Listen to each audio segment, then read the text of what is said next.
Alright guys, andito ngayon tayo sa hospital kasi nagpa-check up, pinamedical ko yung anak ko kasi nasimplang nga siya sa motor, galing sila sa school na pinasundo ng teacher. Ito, nagpipila po tayo. Dadalhin natin doon to, halika. Ito guys, na ano lang, gas-gas lang naman sa balat eh, kaya papa-check up po namin. Ito tayo dito.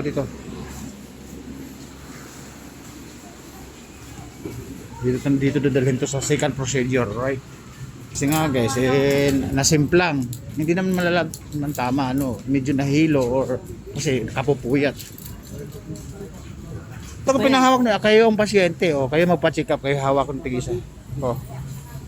Guys, dito kami sa hospital, malaking hospital po. Ito, anong hospital to? City Hospital, alright. Kasi pina-check up ko, nasimplang sa motor. Nasa school, pinauwi dahil pinamibili ka lang teacher. Alright guys, baba ko muna. Pina-check up lang yung dalawang bata kasi sumimplang sa motor saka kalikutan. Alright, yung dalawa na to. Kasi yung hospital na to, renovation po to. Ano, last month lang siguro natapos to. Pinaganda po ng husto yan at pinalakihan at in-extension po sa Gaweron. Nilakihan ng husto, right? Yung sasakyan namin guys, na legendary bike dito nakapila. Yun. Ano sa ano na, kasi yung kabila diyan sementeryo na po sa kabilang highway. Pag tumawid ka ng highway, sementeryo na. Alright, titingnan na ito yung mga nakaparadang sasakyan. Marami nakaparadang sasakyan dito. Mga nagpa-check up at mga pasyente at mga sundo at mga dalaw. Alright.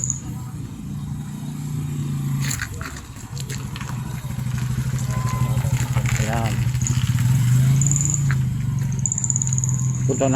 Punta natin yung motor natin.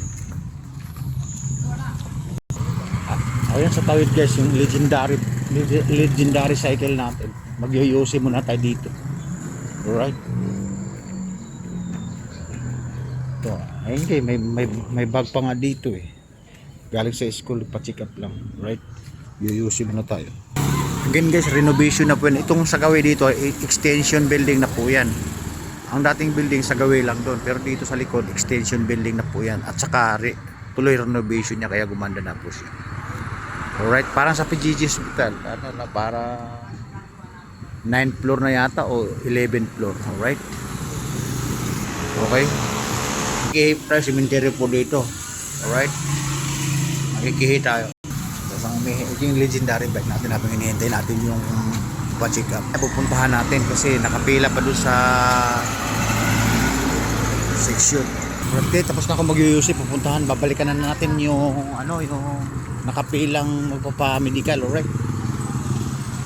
Haba ang pila ng sasakyan, ano. Mga mga nag-aantabay na may mga pasyente. Yun, nakapila pala yung dalawa. Nakapila pa rin yung dalawa.